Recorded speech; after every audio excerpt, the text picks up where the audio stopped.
Imagina por un momento que cerramos los ojos y apagamos el sonido. ¿Qué nos queda por percibir el mundo? Sentimos el calor, el frío, el tacto. ¿Alguna vez te has preguntado cómo percibimos exactamente las sensaciones? Hoy vamos a descubrir cómo funciona este increíble sistema de percepción llamado sentidos somáticos. Hoy exploraremos brevemente los sentidos somáticos y la psicobiología sensorial.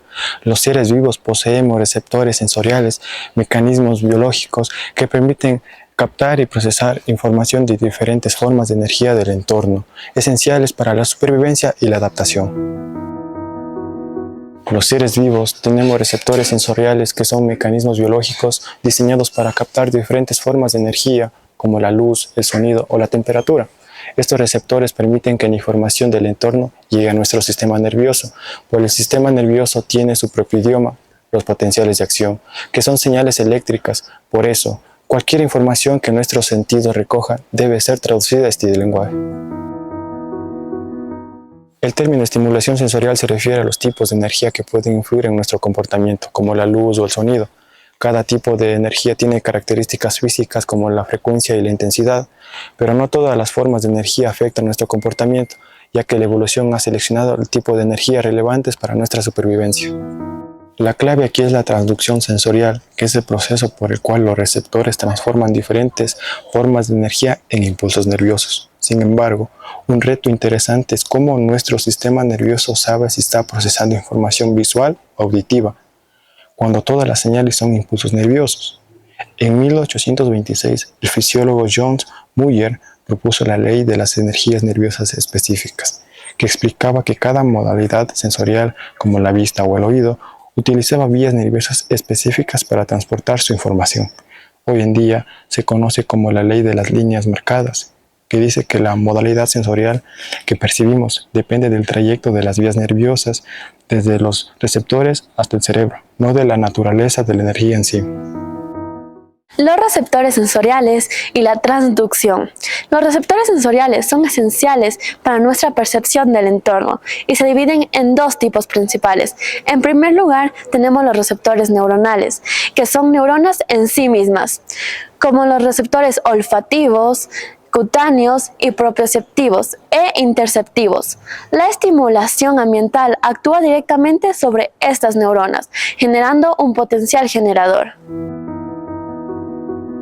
Por otro lado, están los receptores no neuronales, que detectan estímulos como la luz, el sonido y el equilibrio, y convierten esta energía en señales que estimulan a las neuronas sensoriales. Aquí se produce un potencial del receptor. En ambos tipos de receptores, la estimulación provoca un cambio potencial de tipo excitatorio, conocido como la despolarización. Es fundamental que este potencial llegue al umbral necesario para disparar un potencial de acción, lo que permite que la información sea transmitida al cerebro. Finalmente, algunas modalidades sensoriales, como la visión y la audición, producen tanto potenciales de receptor como generadores, mientras que otros sentidos, como el tacto y el olor, solo generan potenciales generadores. Así, a través de este proceso de transducción, nuestro organismo puede interactuar eficazmente con el mundo que nos rodea.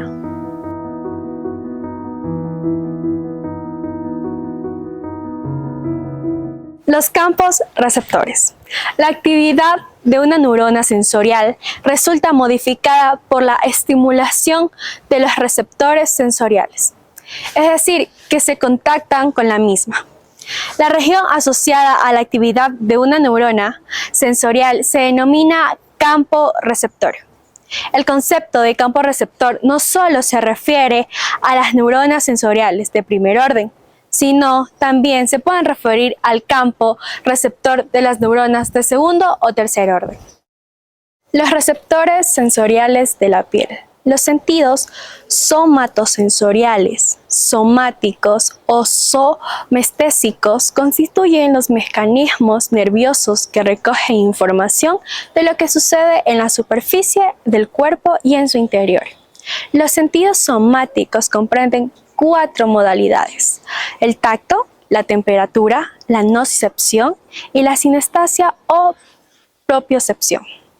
Junto con estas modalidades sensoriales, podemos encontrar diferentes tipos de submodalidades.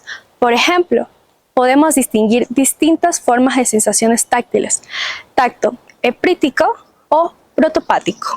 El tacto nos proporciona información del tamaño, forma y textura de los objetos y de su movimiento sobre la piel.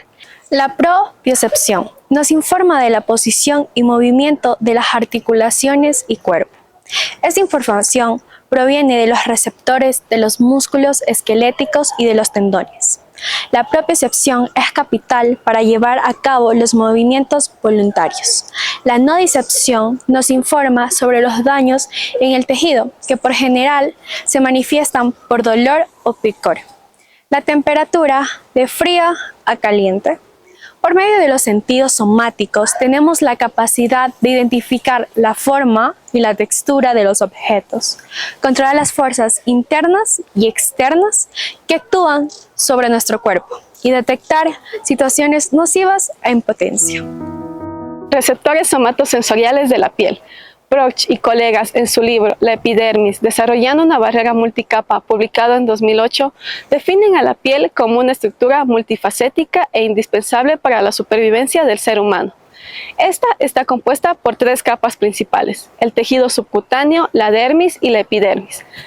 Este órgano no solo actúa como una barrera protectora contra agentes externos, sino que también desempeña roles críticos en la regulación de la temperatura corporal, la percepción sensorial y la producción de vitamina D, lo que la convierte en una interfaz crucial entre el organismo y el entorno. Según su función, los receptores del sistema somestésico se agrupan en 3 categorías: mecanorreceptores, nociceptores y termorreceptores. También pueden ser clasificados por sus criterios como su morfología y el grado de adaptación. En términos de morfología, los receptores somatosensoriales se pueden dividir en 2 tipos: los receptores libres y los receptores encapsulados. Los receptores libres son terminaciones nerviosas que transmiten sensaciones de dolor y temperatura. En cambio, los receptores encapsulados están asociados a células transductoras especializadas y cuentan con un grado de encapsulación. Los mecanorreceptores encapsulados son los responsables de las sensaciones táctiles. El nivel de encapsulación de estos receptores influye en los tipos de estímulo que pueden captar.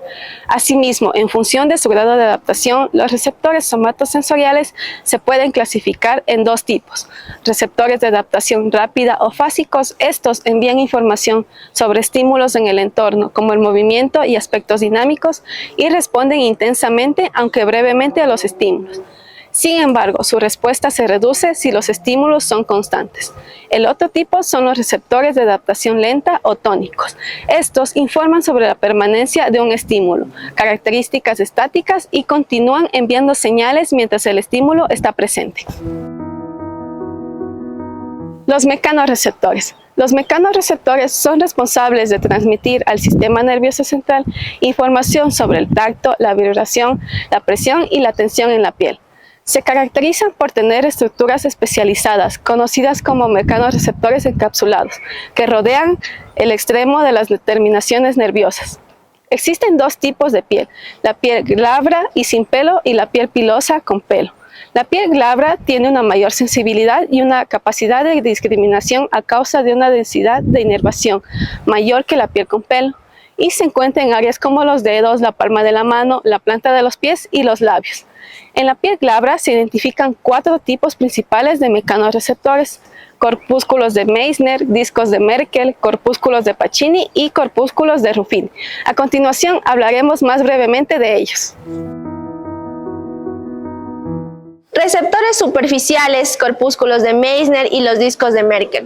Los receptores superficiales, como los corpúsculos de Meissner y los discos de Merkel, son tipos de mecanorreceptores ubicados en las capas más externas de la piel, encargados de detectar estímulos táctiles. Los corpúsculos de Meissner responden a vibraciones y a cambios rápidos en el contacto, mientras que los discos de Merkel detectan presión constante y detalles finos como bordes y texturas. Similitudes entre los corpúsculos de Meissner y los discos de Merkel. Se encuentran en las capas superficiales de la piel, en las papilas dérmicas, zonas de la dermis que proyectan en la epidermis. Esta localización hace posible que sean sensibles a la más ligera deformación de la piel. Además, disponen de campos receptores pequeños, de 2 a 4 centímetros, y por consiguiente permiten una discriminación espacial fina. Esta resolución espacial fina nos permite realizar discriminaciones táctiles muy específicas de la superficie. Ahora tenemos las diferencias entre los corpúsculos de Meissner y los discos de Merkel. Los corpúsculos de Meissner son receptores de adaptación rápida y por lo tanto son particularmente sensibles al contacto inicial de los objetos sobre la superficie de la piel y al movimiento de los objetos muy ligeros sobre la misma. Los discos de Merkel son receptores de adaptación lenta y por lo tanto continúan transmitiendo impulsos mientras el estímulo se encuentra presente. Detectan estímulos constantes y se relacionan con la discriminación estática de formas, bordes y texturas. Los discos de Merkel son receptores de adaptación lenta y por lo tanto continúan transmitiendo impulsos mientras el estímulo se encuentra presente. Detectan estímulos constantes y se relacionan con la discriminación estática de formas, bordes y texturas. Receptores profundos, corpúsculos de Pacini y corpúsculos de Ruffini. Los corpúsculos de Pacini son mecanorreceptores de adaptación rápida que se encuentran en el tejido subcutáneo de la piel con y sin pelo. Los corpúsculos de Pacini, también llamados corpúsculos lamelares, son los encargados del sentido del tacto encontrados en la piel humana. Son especialmente sensibles a la presión y a las vibraciones que puedan darse en la piel. Estas células reciben el apellido de su investigador, el anatomista italiano Filippo Pacini. Estos corpúsculos se encuentran en mayor medida en lugares en los que no se encuentra vello, como las palmas de las manos, los dedos y las plantas de los pies. Los corpúsculos lamelares o de Pacini son células que responden a estímulos sensoriales y a los posibles cambios que se dan en el mismo. Su principal función es la de detectar vibraciones en la piel, además de cambios en la presión que este tejido pueda recibir. Estas células están conformadas por láminas, también llamadas lamelas, y es por este motivo que su otro nombre es el de corpúsculos lamelares. Estas láminas pueden ser entre 20 y 60, las cuales están formadas por fibroblastos. Los corpúsculos de Pacini se ubican en la hipodermis de todo el cuerpo. De hecho, se pueden encontrar cerca de 350 corpúsculos en cada dedo de las manos y unos 800 en las palmas. Corpúsculos de Ruffini. Los corpúsculos de Ruffini son mecanorreceptores que se encargan especialmente de la percepción de la temperatura, el cual se podría considerar como un subcomponente del sentido del tacto. Los corpúsculos de Ruffini, también llamados corpúsculos bulbosos, son unas células las cuales detectan estímulos sensoriales a nivel cutáneo. Estos reciben el apellido de quien los descubrió, Angelo Ruffini, un médico y biólogo italiano. Como ya se mencionó, estos detectan cambios en la temperatura y el estiramiento de la piel. No son muy numerosos ni tampoco poseen un gran tamaño. Los corpúsculos de Ruffini están formados por muchas terminaciones nerviosas libres, las cuales tienen su origen en un axón mielinizado y constituyen una estructura con forma cilíndrica. Los corpúsculos de Ruffini se encuentran tanto en la piel con vello como en aquella que no hay vello, y también en la hipodermis como epidermis. Estas células se pueden encontrar en la mayoría de los mamíferos. ¿Cuál es la distribución de los mecanorreceptores en la superficie corporal? Los mecanorreceptores primeramente no están distribuidos uniformemente en la piel, y las áreas más sensibles al tacto tienen una mayor densidad de receptores y una mayor densidad de inervación, lo que resulta en una mayor cantidad de neuronas en el sistema nervioso central, como en ejemplo en las yemas de los dedos. Ahora, ¿cómo se convierte la energía del estímulo en señales eléctricas o también conocido como transducción? Los mecanorreceptores son responsables del proceso de transducción que convierte la energía mecánica en señales eléctricas. Estas señales son potenciales locales que deben desencadenar la acción para llegar al sistema nervioso central, llegando la información recogida por estos receptores a las neuronas de los ganglios dorsales de la médula espinal. Estos receptores son pseudo-unipolares y tienen dos ramificaciones, una para la periferia y otra para el sistema nervioso central. Por último, ¿cómo se codifican las propiedades del estímulo? Respondiendo a esto, los receptores de rápida adaptación descargan potenciales a medida de la presencia, mientras que los receptores de lenta adaptación generan potenciales. La intensidad del estímulo depende de la frecuencia de impulso nervioso y el número de receptores que responden. Además, la localización del estímulo es posible gracias a la relación espacial entre los receptores sensoriales.